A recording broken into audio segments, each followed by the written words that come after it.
Tollywood star hero power star Pawan Kalyan గారి గురించి మనం ప్రత్యేకంగా చెప్పనవసరం లేదు.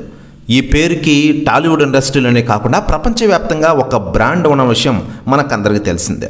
ముఖ్యంగా టాలీవుడ్ హీరోలలో నెంబర్ 1 హీరోగా ఆయన కొనసాగుతూ ఉన్నారు. మరోవైపు గత కొన్ని సంవత్సరాల నుంచి ఆయన సినిమాలు పక్కన పెట్టేసి ఈరోజు రాజకీయాలతో బిజీగా ఉన్న విషయం తెలిసిందే.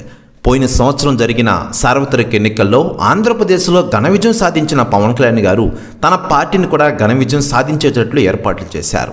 ముఖ్యంగా ఢిల్లీ పెద్దలతో మాట్లాడి ఈరోజు ఆయన ఆంధ్రప్రదేశ్కి మంత్రిగా వ్యవహరిస్తూ ఉన్నారు. ఢిల్లీ పెద్దలతో సాన్నిహిత్యాన్ని కొనసాగిస్తున్న విషయం విదితమే. ఈరోజు దేశవ్యాప్త రాజకీయాల్లో కూడా పవన్ కళ్యాణ్ గారి పేరు మారుమోగుతోంది. మరోవైపు పవన్ కళ్యాణ్ గారి గురించి రాజకీయ నాయకులు స్పందిస్తూ ఉండగా తాజాగా ఆంధ్రప్రదేశ్ సీఎం చంద్రబాబు నాయుడు గారు సంచలన వ్యాఖ్యలు చేశారట. ఆయన మాట్లాడుతూ, పవన్ కళ్యాణ్ గారు ఈరోజు నా పక్కన ఉంటేనే ఈరోజు కూటమి ప్రభుత్వం అధికారంలోకి వచ్చింది. పవన్ కళ్యాణ్ లీడర్, అలాంటి లీడర్ ఈరోజు దేశంలో ఎక్కడ లేడు అంటూ సంచలన వ్యాఖ్యలు చేశారట చంద్రబాబు గారు. ప్రస్తుతం వ్యాఖ్యలు వైరల్ అవుతున్నాయి ఆంధ్రప్రదేశ్ రాష్ట్ర రాజకీయాల్లో. మరోవైపు పవన్ కళ్యాణ్ గారు ప్రస్తుతం ఆంధ్రప్రదేశ్ డిప్యూటీ సీఎంగా రాణిస్తూ ఉన్నారు. ప్రజలకు సేవలు అందిస్తున్నారు ఆయన.